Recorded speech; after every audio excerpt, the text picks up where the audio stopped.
Nanti dibimbing, oh ini jalan keluar yang terbaik. Katakan pada ibu, support dengan baik. Katakan dulu pada calonmu ini, kan? Ya, siapkan dulu. Ya, ini ujian bagi kita untuk dilihat apakah kita bisa bakti kepada orang tua kita dan sebagainya. Aku khawatir kalaupun nanti menikah ternyata nggak ada nilai-nilai bakti di antaranya. Ternyata Anda dapatkan responnya, Masya Allah, misalnya kan, udah ibu dulu prioritaskan. Gampang itu, kalau Allah menghendaki kita bersama. Kalau tidak, ya nanti Allah akan mengatur sesuatu yang terbaik. Misal, itu menunjukkan nilai kebaikan. Aku tunggu sampai ibu sembuh, itu luar biasa lagi. Ya, baik. Jadi ada hal-hal yang kita bisa dapatkan dan kita langsung mohon kepada Allah dalam kebaikan. Itu poinnya. Jadi sebetulnya persoalan meminta, jalan keluar dan sebagainya ada di sini sampai menempatkan pada karir yang terbaik. Nah, kecuali kalau Anda misalnya ingin spesifik malam harinya bangun, ya setelah Anda tunaikan yang tadi 2 rakaat dulu sampai Anda tutup dengan sebelum witir misalnya, Anda niatkan lagi untuk istikharah yang spesifik, minta dengan bacaan dari Nabi misalnya, yang khusus spesifik mengarahkan Allahumma inni astaghfirullah ya Allah, saya beristikharah kepadamu. Ya boleh, di antara salah satu rakaatnya Anda mohonkan kepada Allah untuk langsung meminta. Ya sah-sah saja untuk dilakukan, nggak ada masalah di situ. Ya, tapi kalau Anda mau minta pun lewat sujud boleh, ya dengan bahasa Anda, atau setelah itu Anda berdoa dengan memohon di keheningan malam juga boleh, semuanya sah. Termasuk taubat, karena taubat itu sebetulnya sudah termasuk ketika kita menunaikan sholat, karena fungsi sholat itu salah satunya sebagai taubat. Ya, di hadis Muslim jelas ya, Nabi SAW menyampaikan nomor hadis 239 ya, ketika Nabi menyampaikan as-salawatu ila salawat.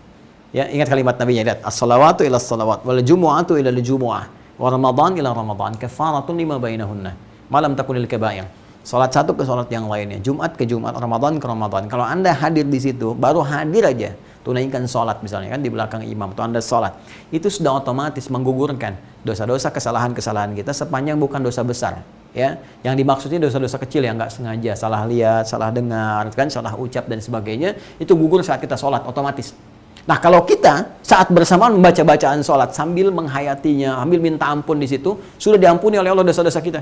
Karena bacaan-bacaan sholat itu mengandung unsur-unsur taubat. Nggak percaya silakan. Begitu Anda takbir kan, Allahu Akbar, iftitah kan. Di antara iftitah itu ada doa kan? Allahumma ba'id baini wa baina khataayaya kama ba'adta bainal masyriqi wal maghrib. Ya Allah, jika saat salat ini hamba membawa kesalahan ya Allah, sebesar apapun hamba salah ya Allah, hamba taubat kepadamu. Hamba mohon ya Allah, jauhkan antara hamba dengan kesalahan hamba seperti Engkau jauhkan antara timur dengan barat. Hamba tidak ingin lihat lagi di akhirat ya Allah. Ya, karena semua akan ditampakkan di akhirat. Wa may ya'mal mithqala dzarratin khairan yarah wa may ya'mal mithqala dzarratin syarran yarah. Yang baik ditampakkan, yang buruk ditampakkan. Anda saat salat taubat sama Allah, minta supaya enggak ditampakkan, dijauhkan sejauh timur dan barat yang enggak pernah ketemu. Allahumma naqqini minal khataaya kama yunaqqa thawbul abyadu minad danas. Ya Allah, kalau kesalahan saya begitu banyak ini ya Allah. Ya Allah, seperti noda ya Allah yang banyak lumurannya, maka mohon ya Allah bersihkan seperti noda dibersihkan. Ya, Allahumma ghsilni bil ma'i wath-thalji wal barad. Kalau perlu gunakan air yang dingin, maksudnya ya Allah, gunakan apapun ya Allah yang bisa membersihkan dosa-dosa saya. Tunjukkan saya rahmat-Mu ya Allah, bimbing saya untuk kembali kepada-Mu dalam kebaikan. Jadi demikian, bukankah saat rukuk juga taubat? Ya subhanakallahumma bihamdika Allahumma ighfirli, Allahumma ighfirli, Allah ampuni aku. Ampuni aku kan diampuni itu karena ada dosa. Makanya kalau Anda katakan, duduk di antara dua sujud misalnya kan, Rabbighfirli, kalimat pertama, ya Allah ampuni aku. Anda kalau minta diampuni berarti aku dosa kan? Ya Allah maafkan aku, berarti aku salah. Coba ya, Anda datang ke makhluk aja, Anda katakan saya minta maaf, berarti Anda merasa ada dosa, ada salah. Nggak mungkin ujung-ujung, nggak ada angin, nggak ada hujan, nggak ada ribut. Ya Anda katakan misalnya, mohon maaf, saya minta maaf. Ya orang akan tanya, maaf apa ya? Tapi ketika Anda katakan dengan tulus, saya minta maaf, ini menunjukkan ada persoalan. Anda mengatakan kepada Allah, ya Allah ampuni saya. Ampun itu pasangannya dosa. Al-afwu pasangannya khata. Ya, awas hati-hati. Al-afwu pasangannya khata. Al-ghafir, ghafar dan ghafur itu pasangannya dzambun dzunubun, dzunubun ma'az zulmi, dosa. Hati-hati. Ya, nanti rahmat, rahim pasangannya israf. Makanya di surah Al-Baqarah di ayat terakhir 286 kita katakan, Rabbana la tu'akhidna in nasina aw akhtana khata. Rabbana wa la tahmil 'alaina isran kama hamaltahu 'alal ladzina min qablina. Itu dzambun dzunubun ma'az zulmi. Rabbana wa la tuhammilna ma la taqata lana bihi, israf. Wa'fu 'anna, khata pasangannya al-'afu, wa'fu 'anna. Waghfir lana. Ya, waghfir, ghaffar. Ya, ghafir, ghaffar, ghafur. Karena di Quran itu ada ghafir. Ya, Quran surah 40 ayat 3, ghafilidz dzambi wa qabilit taubi. Ada ghaffar di surah Nuh ayat yang ke-10 itu, faqultu astaghfiru rabbakum innahu kana ghaffara. Ada ghafur, innahu huwal ghafurur rahim. Ada rahim pasangannya israf. Ya, wa'fu anna waghfir lana warhamna anta maulana fansurna 'alal qaumil kafirin. Ya, semua turunannya ada. Lalu kembali ke sini teman-teman. Ya, Anda bisa taubat di situ, minta kepada Allah. Begitu Anda mengatakan, duduk di antara dua sujud, Rabbighfirli ya Allah, minta ampun. Ampuni saya. Ya, ketika Anda minta ampun berarti Anda merasa punya dosa. Ingat dosanya. Dosa apa? Makanya saat sholat itu ingat-ingat punya dosa apa kepada Allah, dosa kepada orang tua misalnya, ya, persoalan hidup dengan tetangga, dengan pasangan, sujud, minta ampun, minta petunjuk, otomatis. Jadi sebetulnya kalau di sholat itu, sebetulnya semua sholat itu mengandung unsur taubat, tinggal kita kembali kepada Allah. Jadi setiap dalam keadaan kita sholat. Tapi kalau Anda ingin khususkan misalnya, boleh nggak Ustadz? Ya Anda tinggal berwudu, teman-teman sekalian, datang, sholat misalnya, sholat wudu di situ, waktu duha, sholat duha, di situ sambil bertobat kepada Allah, minta jalan-jalan kebaikan, minta petunjuk dan sebagainya. Karena semua sholat itu mengandung unsur tobat. Sedangkan istikharah memang ada spesifik untuk istikharah itu dari Nabi SAW, kalau memang perkaranya sangat khusus sekali, sampai harus disebutkan dengan lafadznya itu ada. Tapi kalau Anda ingin bawa dengan nuansa yang langsung dalam tahajud, dalam sholat biasa pun, jadi kalau tahajud waktunya cuma malam, kalau istikharah nggak dibatasi dengan waktu. Jadi Anda bisa siang, bisa malam, bisa sore misalnya, dalam kondisi-kondisi tertentu ya, yang bisa dibenarkan untuk menunaikan sholat, Anda bisa lakukan. Ya, tapi kalau dalam sholat tahajud, itu unsur ketiganya bisa disatukan dalam permohonan. Allahu ta'ala a'lam bis-shawab. Kurang lebih demikian. Alhamdulillah, jawabannya juga sudah lulus. Di pertanyaannya lolos, jawabannya lulus insyaallah. Allahu ta'ala a'lam bis-shawab. Masih ada waktu? Wah, masih ya, gantian ya. Kalian yang jawab nih. Bismillah. Dari akun Rinaldi. Ya, 8737. Assalamualaikum Ustaz. Waalaikumsalam warahmatullahi wabarakatuh. Semoga Ustaz dan keluarga beserta tim selalu dalam rahmat dan berkah Allah Subhanahu wa taala. Semoga Anda diberikan yang lebih baik dari apa yang Anda doakan kepada kami di sini. Izin bertanya Ustaz, silakan. Saya masuk organisasi OSIS, namun di sana ada campur baur antara ikhwan dengan akhwat di ruangan dalam rapat. Apakah itu ikhtilat atau tidak Ustaz? Apakah sebaiknya saya keluar saja atau gimana? Mohon jawabannya. Ini Anda mesti lihat yang dimaksud ikhtilat itu adalah ya hubungan atau keadaan yang menjadikan percampuran itu terhubung antara laki-laki dengan perempuan dalam keadaan bisa dua hal. Hal yang pertama itu singgungan langsung secara fisikal, misalnya duduk, ya kan, yang secara mohon maaf sekali ya langsung misalnya terhubung, ada bahkan misalnya ada yang menempel atau jaraknya nggak terlalu jauh, nggak ada pemisah dan sebagainya, nah itu ikhtilat. Ya, atau misalnya jaraknya nggak ada hijab yang spesifik sehingga walaupun nggak nempel secara langsung, nah ini pandangan misalnya nggak terjaga ya dan sebagainya sehingga berpeluang banyak menimbulkan persepsi-persepsi yang salah atau godaan-godaan setan yang mudah kemudian untuk dieksekusi oleh setannya itu sendiri sehingga menjadikan syahwat kita menjadi naik misalnya. Nah, itu yang dimaksudkan. Ya, makanya di dalam bahasa Arab termasuk di Al-Qur'an itu ada massun, ada lamasun, ya ada lamasa, ada massa, itu beda. Ya, kalau lamasa itu sentuhan langsung fisikal. Ya, kalau berusaha untuk menyentuh itu lamasa. Makanya di wudu itu au lamastumun nisa atau sengaja menyentuh perempuan, bukan nggak sengaja. Jadi kalau nggak sengaja misalnya terkena atau apa itu masih ada uzur untuk dimaafkan. Tapi kalau sengaja menyentuh, supaya ada hal tertentu misalnya itu lamasa au lamastumun nisa falam tajidu ma'a fatayammamu, itu di Quran surah ke-5 ayat yang ke-6. Kalau massa tentang riba tuh, ya seperti orang-orang riba itu seperti orang-orang yang dikuasai oleh setan, ada sentuhan, yaitu di surah Al-Baqarah itu kalau Anda baca dari ayat 275 sampai 278, ya Allah tegas mengatakan ya sungguhnya orang-orang yang terkena riba itu yaitu seperti orang-orang yang dikuasai oleh setan, masathumus syayatin, kan dikuasai. Jadi seperti orang, kalau di terjemahan itu seperti orang yang kesurupan, orang terkena penyakit gila dan sebagainya. Maksudnya apa? Bukan dalam konteks keadaan fisikalnya langsung seperti itu buruk gitu kan, tapi terpengaruh keadaan dirinya sehingga dia bertindak sesuatu yang tidak wajar. Ya, dalam tidak wajarnya itu tidak sadar dia berbuat sesuatu yang maksiat kepada Allah Subhanahu wa taala. Nah, dalam konteks pertemuan tadi, apapun itu mau di OSIS organisasi yang lain dan sebagainya, bahkan dalam taklim, maka diusahakan, kan taklim kan kadang ada untuk akhwat, untuk ikhwan, kan? Akhwat tuh perempuan, ikhwan laki-laki. Ikhwah itu gabungan laki-laki perempuan. Ya, saya ulang ya. Ikhwan laki-laki. Ya, jamak dari kata akh. Jadi kalau udah ikhwan itu laki-lakinya banyak. Ya, akh itu saudara laki-laki. Akhi, saudaraku laki-laki. Ini kalau Anda panggil akhi, wahai saudaraku, kan? Kenapa ada panggilan seperti itu? Akhi itu menjadikan perhatian kita kepada dia seperti saudara kita lah gitu ya. Berbuat baik, menolong, mengarahkan kebaikan dan sebagainya. Ukht itu perempuan, ukhti saudariku. Ya, jadi kita menganggap memperlakukan dia seperti saudari kita dalam hal-hal kebaikan, gitu kan? Nah, jamak dari akhun itu ikhwan, jamak dari ukhtun itu akhwat. Ingat ya?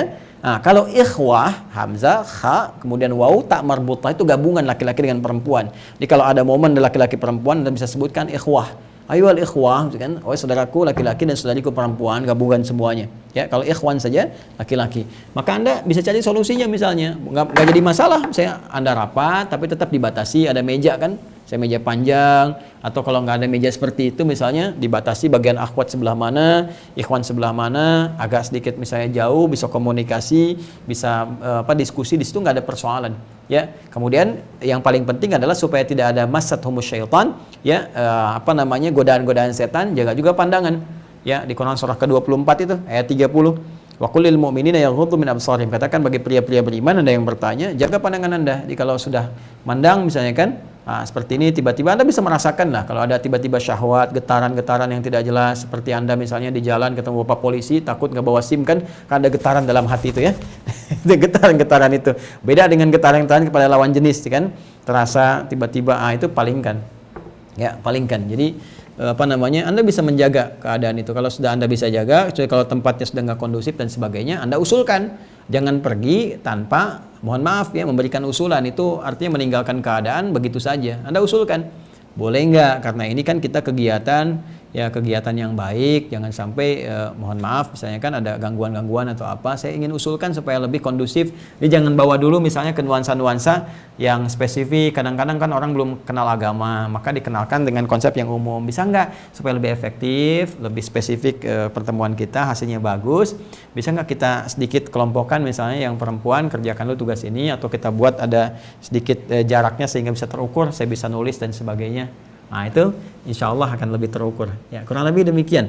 Jadi tidak langsung harus Anda tinggalkan, tapi Anda kasih usulan dulu. Ya, kalau Anda kira-kira bisa diterima, bagus. Kalau belum diterima, ya Anda mohon pamit dulu misalnya. Anda katakan, mohon izin saya nanti mengikuti di sesi ini, saya ikuti di tempat yang terpisah, saya nanti usul juga gitu ya. Karena saya ini kondisinya agak kurang enak kalau nyambung begini, ke saya pribadinya kadang nafasnya agak kurang ini, agak sesak gitu kalau seperti ini. Jadi saya nggak terbiasa, suka misalnya keringetan atau apa, hatinya nggak karuan, jadi ide-ide kurang keluar ya. Gitu aja lah, dikasih gambaran umum. Nanti di luar itu kalau ada yang tanya Anda jelaskan. Saya kan baru ngaji gini, takut kalau berbuat salah dan sebagainya. Ya, jelas ya? Ya, kalau Anda langsung ini dilarang dalam Al-Quran gini, kan, nanti teman-teman kan protes, kamu so alim, padahal nama Anda Asep misalnya kan, ya, terus Anda katakan saya bukan alim, saya Asep, gitu. Ya, jadi persoalan. Ya. Bismillah. Yang YouTube sudah ya, IG. Oke, satu lagi ya, ini ada satu lagi dari IG nih, dari akun Iva Latifah. Iva Latifah, ini karena A-nya agak panjang 2, jadi saya ini 4 harokat. Ya, baik. Assalamualaikum, waalaikumsalam wabarakatuh. Ustaz, saya izin bertanya. Baik, silakan. Jika kita mengikuti salat zuhur berjamaah, Anda maksudnya, tetapi di rakaat yang keempat, yang seharusnya sudah tahiyat akhir, tapi imam berdiri. Baik, imam lupa ya mungkin. Kebetulan ada orang yang tidak mengikuti imam berdiri, melainkan menunggu imam sampai di tahiyat akhir. Jadi kasusnya ini imam, ini makmum, seperti ini. Ya. Kemudian imam bedakan sajalah imam ini ya. Nah, begitu sudah rakaat yang keempat, baik harusnya tahiyat, imam bangun lagi. Ya, karena lupa, kan imam berdiri, makmum ikut berdiri. Yang satu tidak, ya. Kemudian menunggu imam sampai tahiyat akhir. Jadi imamnya selesai, turun, tahiyat. Kemudian sebelum salam, ya, orang tersebut melakukan sujud sahwi. Lalu apakah yang dilakukan satu orang tersebut salah atau bagaimana? Apakah yang seharusnya dilakukan jika menemui peristiwa ini ketika sholat berjamaah? Baik, orang ini jelas keliru. Ya, apa kelirunya? Sebetulnya yang belakang juga yang tadi ikut imam berdiri ada keliru juga. Tapi yang satu yang duduk nggak ikut berdiri ini lebih keliru lagi. Kenapa? Karena dia paham hukum. Ya, nah paham hukum artinya apa? Dia mengerti bahwa imam ini salah. ya salah. Seharusnya kalau salah dibenarkan, cuma barangkali kekeliruannya belum sampai kepada ilmu cara mengingatkan, taunya nunggu, oke? Nah, karena itu sekarang kita bahas bagaimana cara mengingatkannya. Kalau ada seorang imam, dan sudah pasti seorang kalau imam, ya kan? Kalau ada imam keliru, baik dalam misalnya khususnya gerakan, nanti ada bacaan, ada gerakan, ya. Nanti cara mengingatkannya, kalau dia laki-laki, ucapkan subhanallah, ya, ucapkan apa? Subhanallah. Jadi misal kayak tadi nih, harusnya dia tahiyat, dia naik nih. Ya, jadi makmum dari belakang menyampaikan subhanallah, gitu kan? Maka imam ketika mendengar itu subhanallah, dia mengerti ada yang keliru. Karena itu cara mengingatkan. Karena itu tidak sembarangan, tidak boleh sembarang seorang menjadi imam, harus tahu fikih imam dulu. Dan imam itu mohon maaf ya, bukan jabatan yang sama dengan jabatan dunia, enggak. Enggak, Anda misalnya mohon maaf sekali ya, di perusahaan menjadi pemimpin, di masjid juga harus jadi imam, enggak bisa begitu. Ya, kalau Anda tahu fikihnya boleh-boleh saja, harus tahu fikih imam. Seperti di perusahaan pun harus tahu tentang manajemen perusahaan dan sebagainya. Nggak bisa ujuk-ujuk bisa Anda dapat jabatan langsung di situ, tapi Anda nggak tahu cara mengelola dan sebagainya dan seterusnya. Ya, sama persis. Anda misalnya punya kedudukan di jabatan di perusahaan dan sebagainya, tiba-tiba ke masjid langsung pengen jadi imam juga. Ya, Pak, mohon maaf Pak, ini ada imamnya. Saya juga imam di perusahaan saya direktur misalnya kan. Nah, tapi harus beda konteksnya. Karena itu paham fikih, salah satu mengingatkannya kenapa? Subhanallah. Ya kan? Nah, demikian di bacaan juga. Kalau ada bacaan misalnya salah nih, ketika dia baca misalnya dia bacaan Quran, baca tertentu, kemudian ada keliru bacaan misalnya. Nah, biasanya kan ada imam-imam tertentu yang sebetulnya sadar, imam itu sadar sebenarnya kalau salah itu, karena di hati itu nggak pas itu. Ya, ketika dia baca misalnya satu ayat tadi Al-Quran, dia baca misalnya a'udzubillahi minasyaitonirrajim, inna fatahna laka fatham mubina liyaghfira, ini kan? Nah, kalau sudah macet seperti itu, tahan. Kalau tahu di belakang segera ingatkan. Ya, teruskan misalnya, teruskan ayatnya dan seterusnya. Nah, kalau misalnya di tengah-tengah dia macet, ya kemudian dia terus aja, bahasa Jepangnya nereleng, ya nereleng tuh terus aja gitu kan. Nah, Anda bisa katakan langsung subhanallah. Ya, Anda sebutkan dulu misalnya ayatnya, tapi kalau dia teruskan, Anda subhanallah. Subhanallah, gitu kan? Nah, jadi kalau ada bacaan tertentu yang kira-kira dia salah di situ, Anda langsung kalau dia teruskan aja subhanallah sampai dia sadar. Ya, subhanallah. Baik. Nah, nanti dia diam kan, ketika dia diam, Anda bacakan bacaannya yang benarnya, gitu kan? Jadi Anda bacakan yang benarnya, setelah itu dia akan mengulang. Jelas ya? Tapi kalau dalam bacaan bisa langsung Anda ucapkan. Kalau sekiranya imamnya tadi ya dia berhenti atau misalnya dia lewat sedikit, Anda ucapkan bacaannya langsung. Dari situ nanti Anda bisa ingatkan. Ya, misal innal muttaqina fi jannatin wa 'uyun akhidhina ma, pakai ma ya. Nah, ingat. Nah, di surah At-Tur tadi surah 51 Ad-Dzariyat ya di ayat 15. Di surah At-Tur di At-Tur ada juga innal muttaqina fi jannatin wa na'im fakihina bima atahum. Ya, yang satu ma, yang satu bima. Akhidina ma, yang satu fakihina bima. Ini kadang-kadang sering tertukar. Ya, begitu dia baca surat At-Tur misalnya nggak pakai bi-nya nggak ada. Ya, innal muttaqina fi jannatin wa na'im fakihina ma. Ya, nggak pakai bi. Ya, fakihina ma atahum. Nah, Anda bisa katakan ya fakihina bima misalnya kan. Dia terus saja misalnya fakihina ma atahum rabbuhum. Nah, Anda katakan ya subhanallah, subhanallah, dia sadar diam, baru Anda ulangi fakihina bima atahum rabbuhum wa waqahum rabbuhum adzabal jahim, ya kan? Baru dia ulang kembali. Jelas ya? Baik. Nah, sampai di situ kurang lebih. Jadi, kalau sudah seperti tadi, Anda diingatkan, kalau misalnya imam tadi duduk, tiba-tiba bangun, subhanallah. Anda ingatkan subhanallah, terus dia turun kembali. Nah, nanti imam menyelesaikan sampai dengan tuntas. Ya. Tapi kalau terjadi seperti ini, teman-teman sekalian, apa yang terjadi? Nah, biasanya kalau sudah salah, tadi imamnya lupa dan tidak ada yang tahu cara mengingatkan, setelah kemudian selesai, salah mengingatkan, Anda tadi keliru. Anda 5 rakaat itu kan, mohon ini keliru, mohon diluruskan dulu, sujud dulu kan, sujud sahwi dulu. Nanti setelah itu dia takbir lagi, sujud, kemudian ya Allah, ini kan sujud, Allahu Akbar, kemudian seperti biasa 1 kali, 2 kali, kemudian salam kembali dan selesai. Ya Allah Ta'ala alam bissawab. Saya kira itu teman-teman sekalian yang disampaikan dari IG ataupun YouTube. Ya, saya yakin ada beberapa pertanyaan-pertanyaan juga. Ini mungkin yang dikumpulkan oleh tim admin, mengingat waktu juga tidak semua mungkin bisa dijawab, tapi boleh jadilah kita coba lihat ya. apa yang live berlangsung yang kita bisa lihat. Bismillah. Ya. Ya kita ambil lah ya yang berlangsung. Assalamualaikum warahmatullahi wabarakatuh. Ustaz dari Satya Muhammad Yusuf. Semoga Ustaz dan tim diberi kesehatan dan kelancaran dalam berdakwah saat ini insyaallah.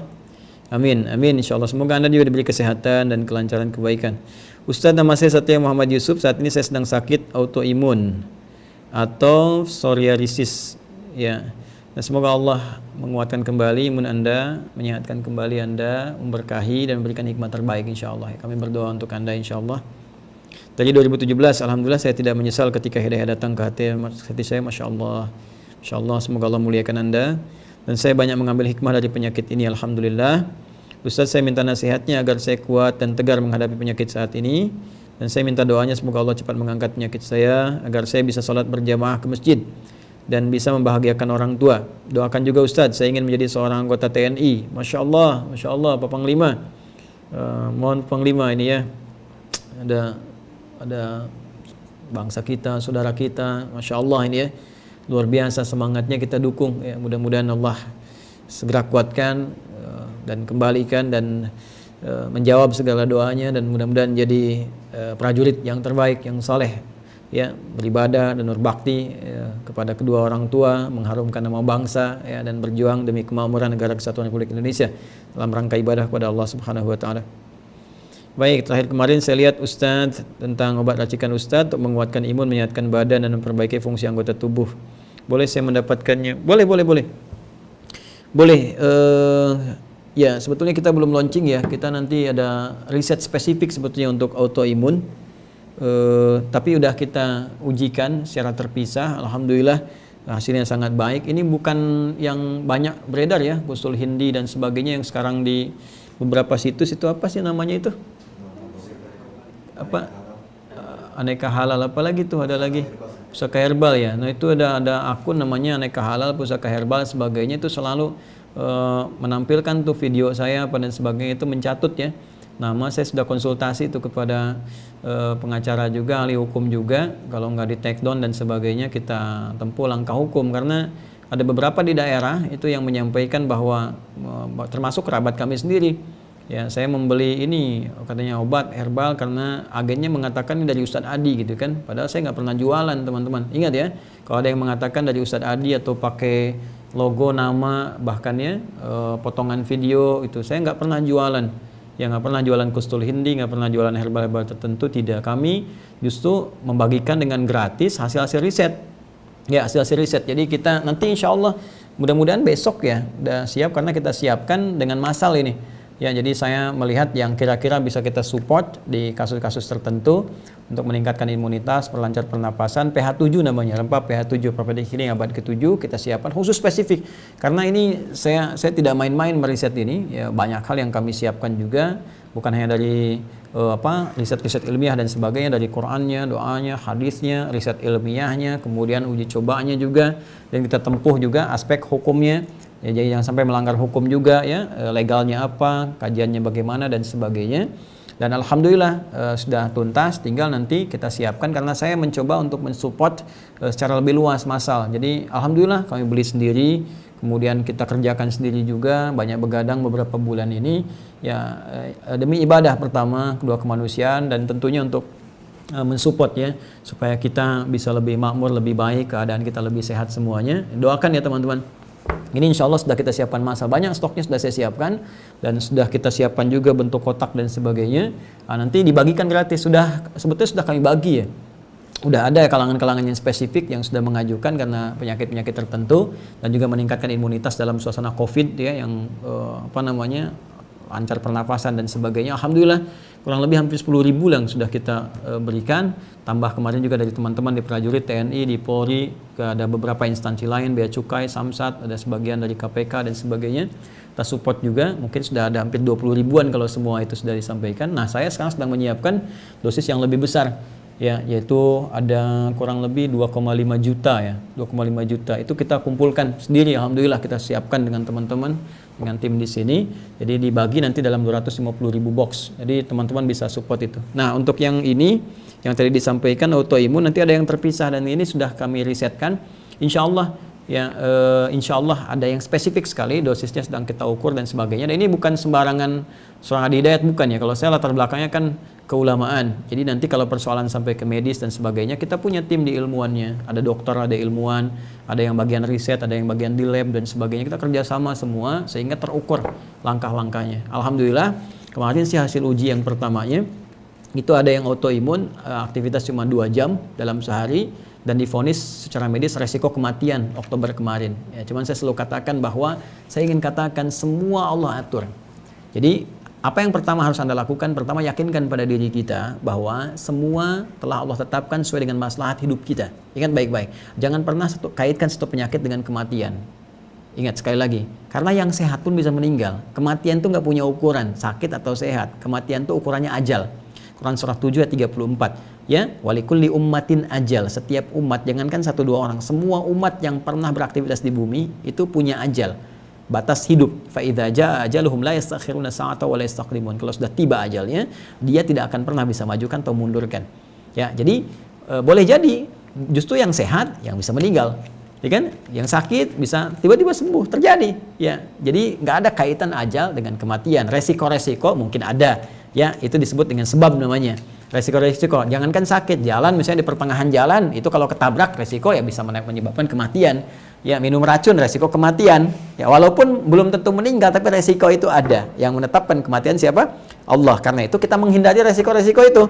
Jangan jalan di tengah jalan, jalan di tempat yang aman, makan yang baik-baik. Itu yang menjaga keadaan kita tetap baik. Itu disebut sebab namanya.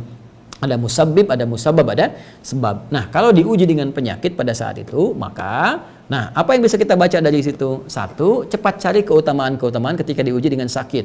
Apa di antara keutamaannya misalnya? Keutamaan untuk beristighfar. Karena saat sakit banyak Allah bisa mengampuni dosa-dosa kita. Ya, karena itu ketika dalam keadaan ujian itu datang, minta ampunan Allah, minta rahmat Allah Subhanahu wa taala. Mohon, minta sampai diminta, sampai mohon kepada yang paling baik, yang paling tulus, ya. Innallaha idza ahabba 'abdan ibtalah. Itu dari hadisnya. Allah itu kalau mencintai seorang hamba diuji dengan ujian-ujian tertentu, di antaranya penyakit. Ya, kalau dosa sudah diampuni, Masya Allah, itu luas sekali. Doa cepat dikabul, keadaan cepat baik dan sebagainya. Dan hikmah yang kedua dari penyakit, itu bisa menunjukkan kepada kita kerabat-kerabat yang mencintai kita. Dari teman-teman, saudara-saudara, guru-guru kita. Perhatian, siapa yang paling perhatian? Orang tua sakit bisa melihat siapa anak yang paling perhatian. Ya, anak sakit bisa melihat kasih sayang orang tua. Sampai mengatakan, ya Allah, kalaupun harus kehilangan nyawa saya saja, ya Allah. Dan sebagainya. Itu luar biasa gitu. Ya, merekatkan kerabat-kerabat kita. Tahu siapa yang datang saat duka, saat suka. Tahu siapa yang datang saat suka saja dan sebagainya. Itu bisa mengeratkan kembali. Dan yang ketiga, membuat diri kita lebih sungguh-sungguh menghargai kehidupan dan nikmat kesehatan. Kita bisa mengerti dengan sakit ini ternyata sehat itu mahal, ya, ternyata berbuat baik itu mahal. Manfaatkan saat sehat untuk berbuat baik, ya, manfaatkan untuk meniti amal soleh dan sebagainya. Dari situ kemudian yang terakhir dan rumuskan perubahan hidup kita. Ya Allah, kalau saya diberikan kesempatan untuk hidup kembali, ya Allah, atau diberi kesempatan untuk sehat yang lebih baik, ya Allah, saya akan berbuat begini. Seperti Pak Habibie kan? Ya, yang Habibie itu waktu diuji dengan sakit, ya, pada waktu itu kan sangat terkenal sekali. Bahkan di film Habibie Ainun yang pertama itu kan, ya, disampaikan bagaimana saat beliau sakit, terus menulis, ya, sumpahku gitu kan, dalam keadaan yang sangat luar biasa gitu kan. Bagaimana beliau kemudian menuliskan, kalau aku sembuh, aku akan berbakti untuk bangsa, untuk ini, untuk itu, dengan niat ibadah karena Allah Subhanahu Wa Taala.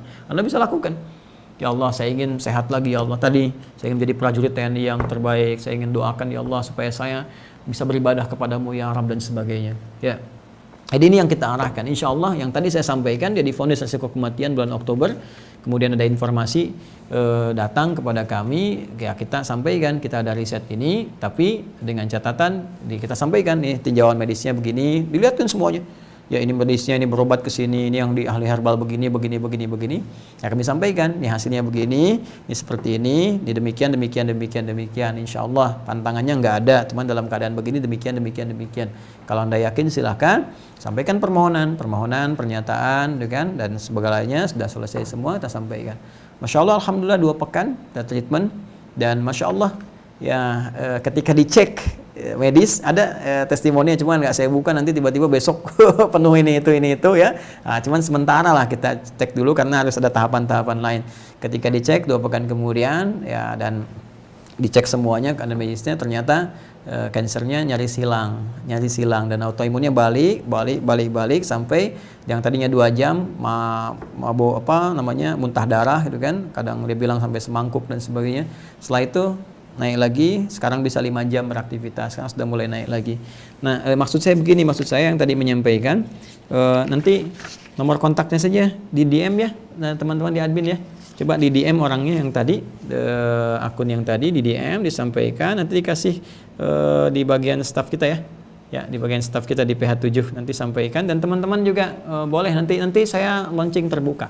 Ya, dan memberikan arahan bagaimana kita bersama-sama bersinergi, bersama-sama kompak kita berperang dengan COVID pandemi khususnya ini, dan juga penyakit-penyakit lain, supaya kita selesaikanlah bulan ini ya, sehingga nanti Ramadan insya Allah kita bisa nikmat beribadah lagi kan, jaga diri dengan baik dan sebagainya, dan bisa ta'lim lagi, kita rindu masjid dan seterusnya ya. Nanti saya berikan arahan, kemudian juga disampaikan yang untuk arahan untuk jemaah